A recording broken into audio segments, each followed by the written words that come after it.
here at Landmark. So if we may invite you to please unwrap for us a copy.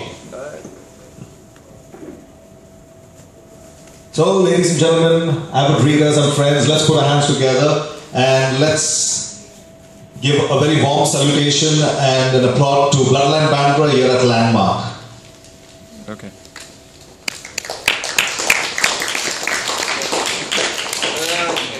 Yeah, thank you.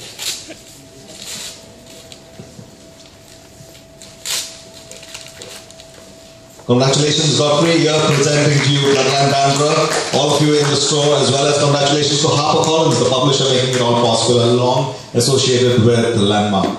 So we're firstly going to offer it to the author to share a few words, and let's hear from his very own voice, everything to do with Bloodline Bandra before we get a real up and close flavor of the book. Hello. Hi, my name is Godfrey Joseph Pereira. I was born in Pali Village, Bandra. I'm the author of Bloodline Bandra. It took 5 years to write, 5 long years, but it came together. So, just a little bit about the novel. I started off writing Bloodline Bandra because I wanted to document the East Indians of Bombay. I don't know how many people know this, but the East Indians, the Colis, are the original people of Bombay. Nobody else is. Nobody. It's just the East Indians. So everybody else is an outsider in the historical sense.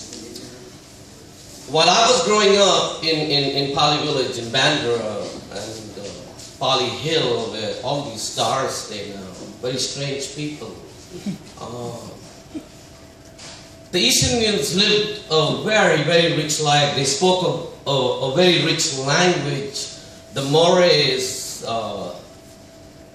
were just fantastic. And I remembered this when I was growing up as a child, these changes and what they did, the salt and the pepper of their everyday lives. And then eventually I became a journalist and my life took me all over the world. I ended up in some not very nice places because I became a war correspondent and landed in some hellholes in Africa and Israel and anywhere else. Anyway, so I started writing Bloodline Bandra about 5 years ago in New York City. And I wrote the first part and then it just was gibberish. I couldn't understand what I was writing. Because the way the East Indians spoke, if you put it down on paper, it didn't make sense. So it was beyond me, literary-wise. I couldn't do it. So I took it to a professor at Cornell University that I knew in Ithaca, upstate New York. And she took me through the phonetics of the language. And she was fascinated by these East Indians talking. She broke it down word by word for me. That's one of the reasons it took 5 years to write. I finished the first part, which was the East Indians of Bandra and their lives and how they lived. And then I came to Goa and met a friend of mine called Hartman D'Souza. Now, to flashback, something happened to me when I first landed in the United States of America. I landed in New York City. And I got sold into what I now call legal slavery. What is legal slavery? I think for young people here, it's very, very important to know this. Because it happens in America, it's happening now, it's happening all over the world. I can't speak for other places in the world, I can speak for the United States. Because I'm from there right now. When you go there, you get something called an H-1B visa. An H-1B visa only allows you to work for a certain person. You cannot work for anybody else. That's a bare fact. A lot of times these people who so-called sponsor you take advantage of this. They give you a minimum wage and after that they treat you like an animal. All these flash restaurants you see in New York City, all these flash restaurants, and I researched it, all those poor workers are sleeping in the kitchen, they've got no health care, they've got no rights, they've got nothing. This is against international law. This is legal slavery. They are legal in the United States of America, but they are slaves to this person. You say, why don't they just leave and go back home, which is very simple. But it's not. You cannot leave and go back home. What are you going to come to? Where are you going to go? Many of them have, as you all know, as I know, they sell a lot of stuff to go to America and to Kuwait or wherever they go.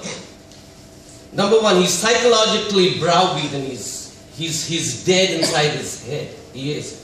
What happened to me, well, I went there as a war correspondent. I was one tough guy. And I got broken down piece by piece by piece until one day I was sitting in Hoboken and I tried to commit suicide by jumping underneath a train. I mean, that was it. I didn't want to live anymore. And it got worse after that. I mean, that was the beginning of this whole trauma of, what I now term, again, I keep on saying this, legal slavery all over the world. It is happening as we speak. It happened to me. Now, coming back, I come to go and I tell my friend I've written part one of the novel, and I start talking about what happened to me in New York City.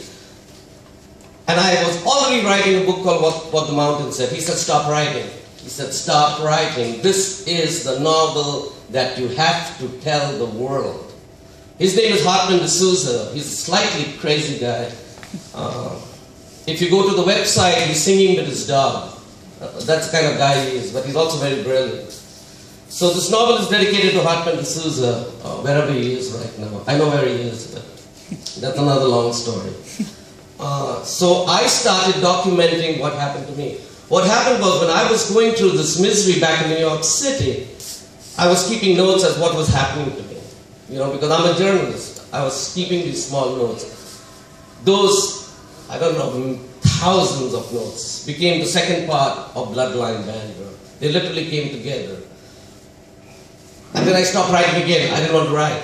Because what was happening to me was what I started writing and I stopped because the whole trauma started coming back, and it's not easy to deal with this crap. It's not. It takes your life. It took my life once. It did. I didn't want it to happen again. I come back to go and I say, I'm not writing. I cannot write. It's done. I'm not writing. And then he said something to me. He said, if you don't tell this story, nobody will. So I come back to New York and I still don't want to write. And he told me one more thing, and I didn't know what he meant at that time. He said, the same thing that happened to you might happen to you again while you're writing. Now that's not very nice. I didn't want to go there. I really didn't want to go there. One day I was working, I work in Hoboken right now, in Jersey City, and I was catching a train to go to New York City from Hoboken. It's called the 33rd Street train that goes underneath the Hoboken River and comes out on 33rd Street in New York City. There are not many people at the station at that time of the day. I was traveling in the afternoon, I think, and I went and sat on a bench on Hoboken Station. That was the bench that I tried to commit suicide from. I mean, I had totally forgotten it. Absolutely. And I was obviously a bit troubled about it because this thing starts coming back to me. So I go to work and I come back in the night. And I start drinking, obviously. I mean, what else are you going to do? But that night, and I've said this before, because David Cabral, the character just formed, he just formed and came out of Manhattan. And I started writing. And it took a long time to put it together. It took a lot of tears. It took a lot of pain. It took a lot of sadness to put this down. The second part of the novel, as to what happened to me in New York, something that I couldn't understand, and something which makes me ashamed till today. As I'm an American citizen, but my bloodline runs here in Bombay, in India. And as an Indian, it makes you sad, and it makes your head hang a little bit in shame to think that Indians do this to Indians all over the world. I have no answers. I have no answers. I don't know why they do this. Somebody said, well, other people do it too. But I'm born Indian. It happened to me. Partly this is my story, and partly this is the story of so many Indians today, especially these young Keralites who are being taken to the Gulf like cattle. You go there, they're sleeping like cattle in sheds, 15, 20 of them. They're all legal. This is human bondage. Any way you look at it, this is legal slavery. And there's no getting away from the fact. And this is being perpetuated by Indians to Indians all over the world. All over the world. And I'm not making this up, this is the truth. If you go to the Facebook page, not to the Facebook page, to bloodlinebandra.com, there is something called Global Slavery Index, where I research what Indians do to Indians all over the world. And it is amazing at the things like Australia, New Zealand, Hong Kong, China, all over, Long Island, close, back in the United States. I mean, they're just taking advantage. They bring these poor people to America as servants, or whatever it is, and just treat them as legal slaves. You cannot do this. You bring a servant there, you make her work from 6 o'clock in the morning to 11 at night. From where I come from, this is called domestic servitude. This is slavery. There is no other name for it. This is slavery. It happens in India all the time, and I've talked about it I don't know how many times now. There are a lot of these rich people in Bombay, in Delhi, in Calcutta, who bring these little girls from, Raigad district and make them work as servants. This little girl is waking up at 6 in the morning because, the tea has to be done. She goes to sleep at night after the dinner is done at 11 o'clock at night. She's multitasking the whole day. She's sweeping, she's swabbing, she's cleaning. Does anybody even think about this? What this 14-year-old girl is going through? Number one, it's illegal. Number two, this girl should be in school. You are taking her life. You are taking her future. You are taking everything she stands for as a woman. You cannot do this. And this is happening all over the world. And this is part of legal slavery. When I talk about legal slavery, I'm also talking about the big picture, but also about the smaller picture out here, where things like this are happening. It's an everyday occurrence. It's an everyday thing. And again, it's Bloodline Bandra is part of my story as to what happened to me. And it can happen to anybody. Anybody who goes there. There is a great side to Indians. Indians do very well all over the world, and God bless them. And they're fair people. They work hard. They're very clever. But remember, there is a dark side to this among thousands of Indians all over the world. And I stand testimony to a victim of that dark side right here. And that's the truth. So that's kind of Bloodline Bandra a little bit. Thank you very much, Godfrey, for that.